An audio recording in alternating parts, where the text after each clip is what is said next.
अस्सलाम वालेकुम वरहमतुल्लाहि वबरकातुहू। अक्सर लोग पूछते हैं कि शोहरत का अंजाम क्या होता है। आज एक बोसीदा लाश ने ये जवाब दे दिया। 21 दिन तक लाश फ्लैट में पड़ी रही, ना माँ आई, ना बाप, ना बहन, ना भाई, जिस चेहरे को कल तक हजारों आंखें देखने को तरसती थीं। ये कहानी है अदाकारा हुमैरा असगर की, या शायद हम सब की। कराची के पोश इलाके DHA में अदाकारा हुमैरा असगर की लाश उसके फ्लैट से बरामद हुई। पुलिस ने जब तफ्तीश की तो मालूम हुआ कि 21 दिन से लाश फ्लैट में पड़ी हुई थी और इसकी बदबू ने आसपास के लोगों को चौंका दिया। पुलिस ने जब घर वालों से राब्ता किया तो बाप ने कहा, हमारा इससे कोई ताल्लुक नहीं, हम पहले ही कतई ताल्लुक कर चुके हैं, जैसे चाहो इसको दफनाओ। ये कोई फिल्मी डायलॉग नहीं है, ये हकीकत है, एक जीती जागती हकीकत। अब सवाल ये है कि क्या सिर्फ बेटी ही मुजरिम है? क्या वालिदैन का इससे नाता तोड़ देना शरअन दुरुस्त था? अगर माँ बाप को शोबे से इख्तिलाफ था तो वही वालिदैन नहीं थे जिन्होंने उसे फाइन आर्ट्स में तालीम दिलवाई? क्या इन्हीं वालिदैन ने इसकी अदाकारी की बुनियादें नहीं रखी थी? अगर बेटी ने गुमराही चुनी तो क्या वालिदैन को उसका अकेला छोड़ देना दुरुस्त फैसला था? क्या इस्लाम हमें कतई रहम यानी रिश्ता तोड़ने की इजाज़त देता है?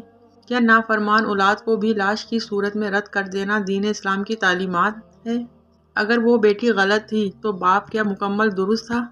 फेमिनिज्म, आज़ादी और माशरती धोखा। वो ही खुद मुख्तार औरत थी जिसने अपने फैसले खुद किए, अपने रिश्तों को जंजीर कहा, बाप की गैरत को जबर और भाई के प्यार को पाबंदी समझा।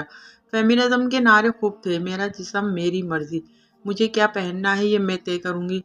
लेकिन कोई ये नहीं बताता कि जब इंसान सबसे कट जाता है तो आखिर में सिर्फ सन्नाटा बाकी रहता है। हम क्यों भूल जाते हैं कि सोशल मीडिया के फॉलोवर्स इंस्टा के लाइक्स मरने के बाद लाश नहीं उठाते, किसी पोस्ट पर वाह वाह करने वाले ताफून ज़दा फ्लैट के दरवाजे नहीं खोलते। इन सब बातों में आप इस्लाम का ये पैगाम याद रखें, औलाद चाहे नाफरमान हो, रिश्ता ना तोड़ो। एक औरत जिसका किरदार मशकूक था, जब उसने कुत्ते को पानी पिलाया तो अल्लाह ने तो उसे फौरन माफ़ कर दिया। तो हम किस ज़म में अपनी औलाद को हमेशा के लिए तनहा कर देते हैं? क्या बेटी से नाता तोड़ देना, लाश को लेने से इनकार करना हमारा दीनी फरीज़ा है? इस्लाम तो हमें तौबा, नरमी, ताल्लुक़ और मोहब्बत की तालीम देता है। और अगर कोई भटक गया हो तो क्या हमारा फ़र्ज़ नहीं है कि उसे वापस लाने की कोशिश करें? क्या बस ताल्लुक़ ही इसका हल है?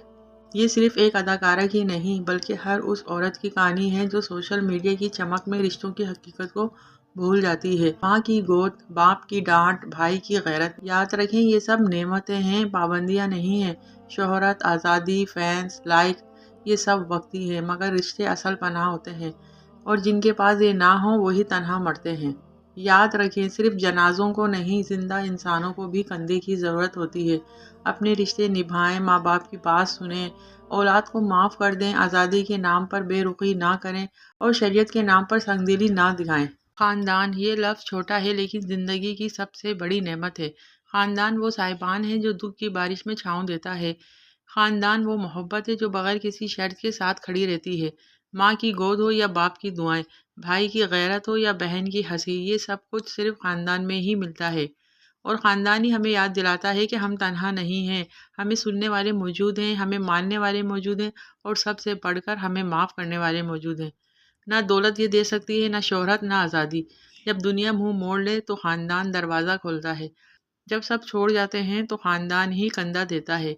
और यही असल कामयाबी है और यही असल हमारा तहफ़्फ़ुज़।